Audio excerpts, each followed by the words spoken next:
नमस्कार दोस्तों, आपका हमारी YouTube चैनल धार्मिक कथाएं और कहानियाँ में स्वागत है। आज मैं आपको कार्तिक माह में सुनी जाने वाली मंगलवार व्रत की संपूर्ण कथा सुनाऊंगी। अगर आपको यह कथा अच्छी लगे तो आप वीडियो को लाइक, सब्सक्राइब और शेयर जरूर कीजिएगा।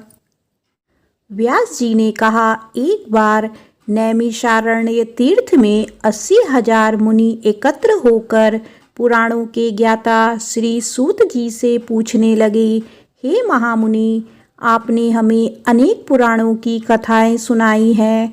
अब कृपया करके हमें ऐसा व्रत और कथा बताइए जिसके करने से संतान की प्राप्ति तथा मनुष्यों को रोग शोक ग्रसी सर्व दुख आदि का भय दूर हो, क्योंकि कलयुग में सभी जीवों की आयु बहुत कम है। फिर इस पर उन्हें रोग चिंता के कष्ट लगे रहेंगे, तो फिर वह श्री हरि के चरणों में अपना ध्यान कैसे लगा सकेंगे। सूत जी बोले, हे मुनियों, आपने लोक कल्याण के लिए बहुत ही उत्तम बात पूछी है। एक बार युधिष्ठिर ने भगवान श्री कृष्ण से लोक कल्याण के लिए यही प्रश्न किया था। भगवान श्री कृष्ण और युधिष्ठिर का संवाद तुम्हारे सामने कहता हूँ, ध्यान देकर सुनो। एक समय पांडवों की सभा में श्री कृष्ण जी बैठे हुए थे। तब युधिष्ठिर ने भगवान श्री कृष्ण से प्रश्न किया, हे प्रभु नंद नंदन गोविंद, आपने हम मेरे लिए अनेकों कथाएं सुनाई हैं।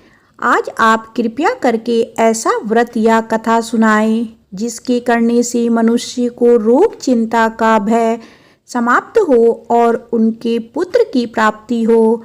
हे प्रभु, बिना पुत्र के जीवन व्यर्थ है। पुत्र के बिना मनुष्य नरकगामी होता है। पुत्र के बिना मनुष्य पितृऋण से छुटकारा नहीं पा सकता और ना ही उसका पुत्रंग नामक नरक से उद्धार हो सकता है। अतः पुत्रदायक व्रत बतलाइए। श्री कृष्ण भगवान बोले, हे राजन, मैं एक प्राचीन इतिहास सुनाता हूँ, आप उसे ध्यान पूर्वक सुनो।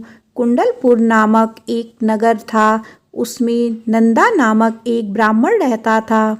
ब्राह्मण की कृपा से उसके पास सब कुछ था, फिर भी वह दुखी था। इसका कारण यह था कि ब्राह्मण की स्त्री सुनंदा के कोई संतान ना थी। सुनंदा पतिव्रता थी, भक्ति पूर्वक श्री हनुमान जी की आराधना करती थी। मंगलवार के दिन व्रत करके अंत में भोजन बनाकर हनुमान जी का भोग लगाने के बाद स्वयं भोजन ग्रहण करती थी। एक बार मंगलवार के दिन ब्राह्मणी गृह कार्य में अधिकता के कारण हनुमान जी को भोग ना लगा सकी, तो इस पर उसे बहुत दुख हुआ। उसने कुछ भी नहीं खाया और अपने मन में प्रण किया कि अब तो अगले मंगलवार को ही हनुमान जी का भोग लगाकर अन्न जल ग्रहण करूंगी। ब्राह्मणी सुनंदा प्रतिदिन भोजन बनाती, श्रद्धा पूर्वक पति को खिलाती, परंतु स्वयं भोजन नहीं करती और मन ही मन श्री हनुमान जी की आराधना करती रहती। इसी प्रकार 6 दिन गुजर गए और ब्राह्मणी सुनंदा अपने निश्चय के अनुसार भूखी प्यासी निराहार रही। अगले मंगलवार को ब्राह्मणी सुनंदा प्रातःकाल ही बेहोश होकर गिर पड़ी। ब्राह्मणी सुनंदा की इस असीम भक्ति के प्रभाव से श्री हनुमान जी बहुत प्रसन्न हुए और प्रकट होकर बोले, सुनंदा, मैं तेरी भक्ति से बहुत प्रसन्न हूँ, तू उठ और वर मांग।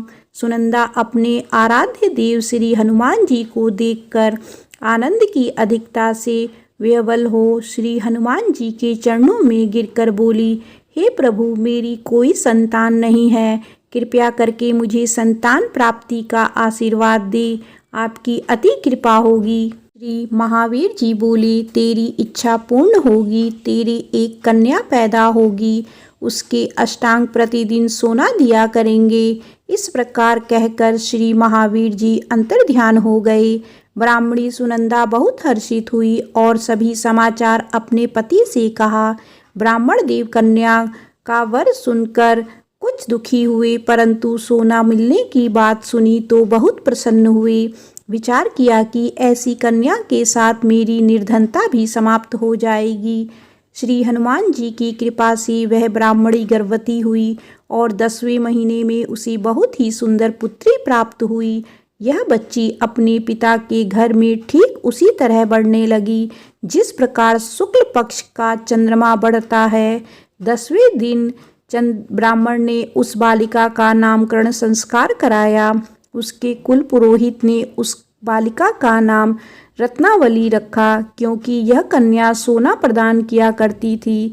इस कन्या के पूर्व जन्म में बड़े ही विधान से मंगल देव का व्रत किया था। रत्नावली का अष्टांग बहुत सा सोना देता था। उस सोने से नंदा ब्राह्मण बहुत ही धनवान हो गया। अब ब्राह्मणी भी बहुत अभिमान करने लगी थी। समय बीतता रहा। अब रत्नावली 10 वर्ष की हो चुकी थी।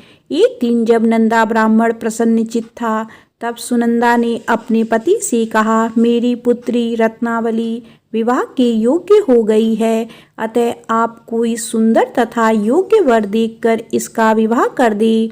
यह सुन ब्राह्मण बोला, अभी तो रत्नावली बहुत छोटी है। तब ब्राह्मणी बोली, शास्त्रों की ज्ञाता है कि कन्या 8वें वर्ष में गौरी, 9 वर्ष में रोहिणी, 10वें वर्ष में कन्या, इसके पश्चात रजस्वला हो जाती है। गौरी के दान से पाताल लोक की प्राप्ति होती है, राहिणी के दान से वैकुंठ लोक की प्राप्ति होती है, कन्या के दान से इंद्रलोक में सुखों की प्राप्ति होती है। अगर हे पतिदेव रजस्वला का दान किया जाता है तो घोर नरक की प्राप्ति होती है। इस पर ब्राह्मण बोला, अभी तो रत्नावली 10 ही वर्ष की है और मैंने तो 16-16 साल की कन्याओं के विवाह कराए हैं, अभी जल्दी क्या है। तब ब्राह्मणी सुनंदा बोली, आपको तो लोभ अधिक हो गया है लगता है।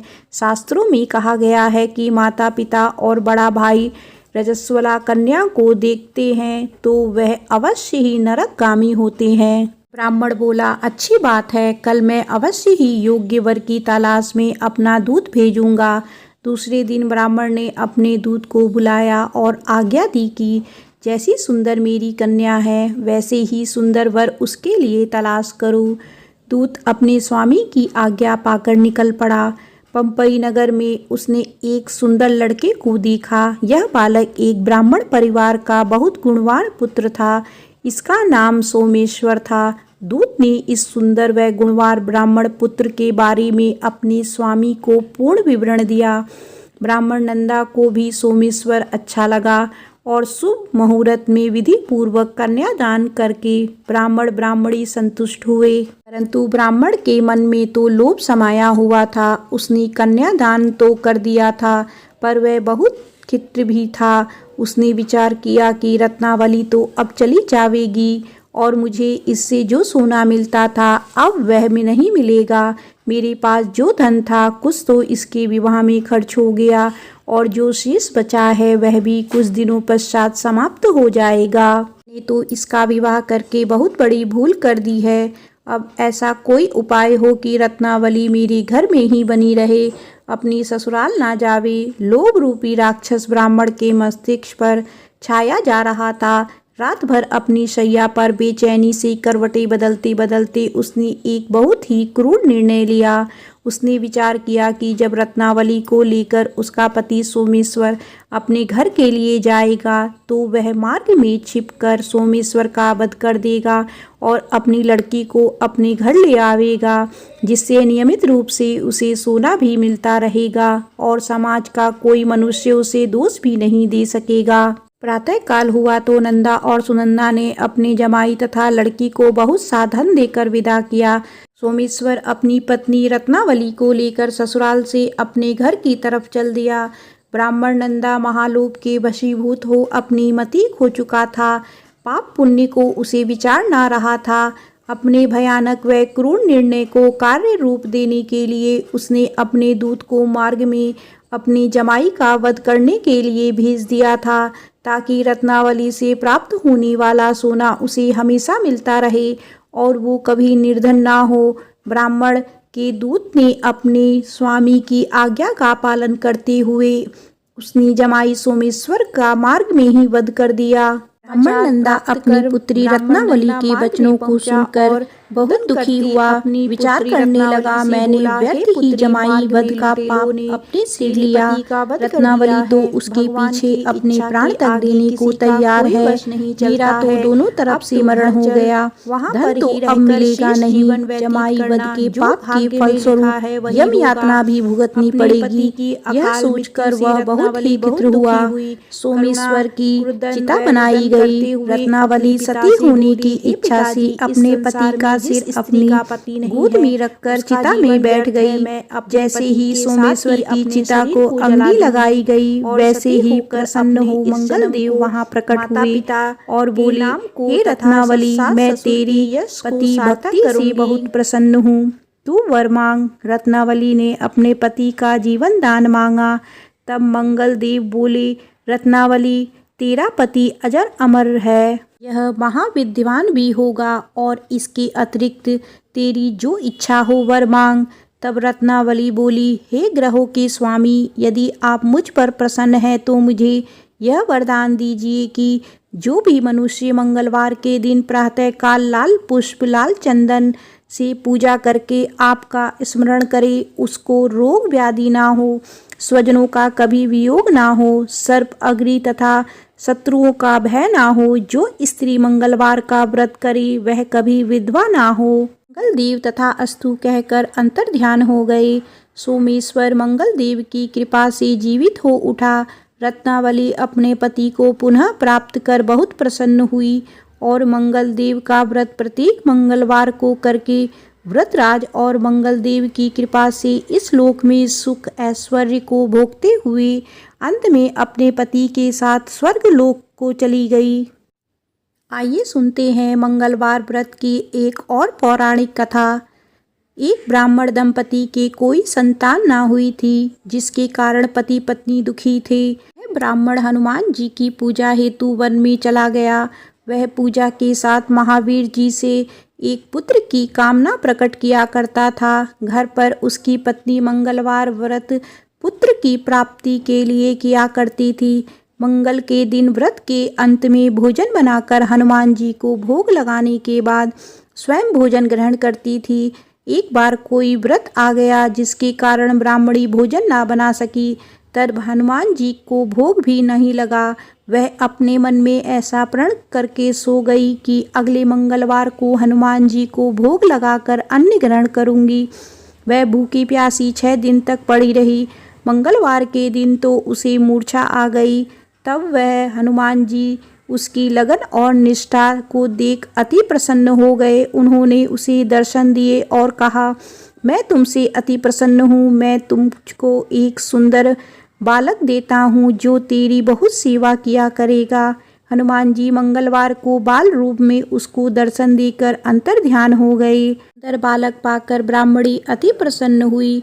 ब्राह्मणी ने बालक का नाम मंगल रखा। कुछ समय पश्चात ब्राह्मण वन से लौटकर आया।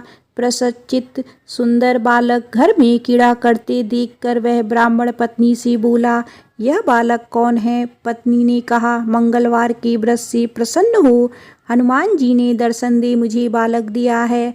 पत्नी की बात छल से भरी जान उसने सोचा, यह उल्टा व्यभिचारिणी अपनी कुलुषता छुपाने के लिए बता रही है। एक दिन उसका पति कुएं पर पानी भरने चला गया तो पत्नी ने कहा कि मंगल को भी साथ ले जाओ। वह मंगल को साथ ले चला और उसको कुएं में डालकर वापस पानी भरकर घर आया तो पत्नी ने पूछा कि मंगल कहाँ है?